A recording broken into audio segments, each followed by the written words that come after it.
कि महादेव की, नरसिंह देव की इतनी कृपा है कि आज तक हमें किसी ने गाली नहीं बकी प्रेत ने सामने से। फिर हमारे उसने हमने कहा तू जाएगा, कह रहा मैं नहीं जाऊंगा। मैंने कहा जाएगा तो तू, मैंने कहा या तो प्यार से जाएगा या दूसरे तरीके से जाएगा, जाना कैसे वो तेरी इच्छा है। कह रहा मैं मर जाऊंगा लेकिन मैं जाऊंगा नहीं। मैंने कहा मर के क्या करेगा, मैंने कहा किसी काम आ, समाज की सेवा में लग, जहाँ से आया वहाँ चला जा। तेरे को अगर जोत बत्ती चाहिए, तेरे को तेरा भोग चाहिए, वो मैं दिलवा दूंगा इसके हाथ से, तू जाने वाला बन।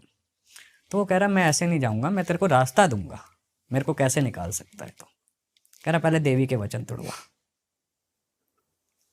देवी के वचन तोड़वाए, उससे बुलवाया।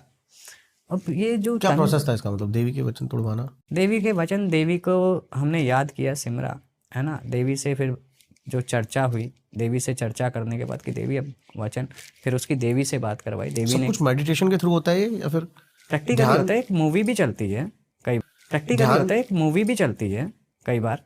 कैसे? जैसे आप थिएटर में बैठे हो, मूवी चल रही है, सब दिखता है, कहाँ से क्या शुरू हुआ, कहाँ ख़त्म हुआ। इसके लिए कौन सी साधना करनी पड़ती है? इसके लिए तो गुरु के अंडर बैठ के जो गुरु आदेश करे वो करो, ठीक है ना, जिसे कहते हैं थर्ड आई एक्टिवेशन। 4.5 घंटे 5.5 घंटे का हवन था, उस हवन में उसे उतार के हमने निकाला। और मसान जो चलाया था, मसान से भी वचन तोड़वाए। आज वही लड़का है, ठीक है, भगवती की कृपा, करने वाले हम नहीं हैं, ना हमारी औकात है। ये परम सत्य है, किसी की भी इतनी औकात नहीं है इस शरीर में। जो बड़े से बड़ा साधक को पूछो कि वो ठीक कर दे, वो सब उसकी लीला है। वो इस लायक बनाता है अपने बच्चों को। मारण क्रिया थी ये? मारन तो नहीं कहेंगे, लेकिन प्रताड़ित क्रिया थी कि चाहकर भी ना हटे, बुरा होता रहे। और 10 साल से भोग रहा था। हो क्या रहा था उनके साथ? घर में नुकसान, गृह क्लेश, बुद्धि धीरे धीरे कम होना, घर में कलेश रहना, पैसे बंद, बीमारियों में पैसा जाना। जब चारों दिशाएं बंद गई, चीज़ें ख़त्म हो गई। किसी इंसान को मारने से अच्छा है अगर आप उसकी लक्ष्मी बंधन और शरीर का बंधन कर दोगे ना, शरीर पे चोट देना शुरू कर दोगे, वो इंसान वैसे ही मर जाता है। लेकिन ऐसा करना क्यों? करने वाले को ये सोचना चाहिए कर्म का फल तो मुड़ के आता है। गरुड़ पुराण से एक बात ध्यान में आई मेरे।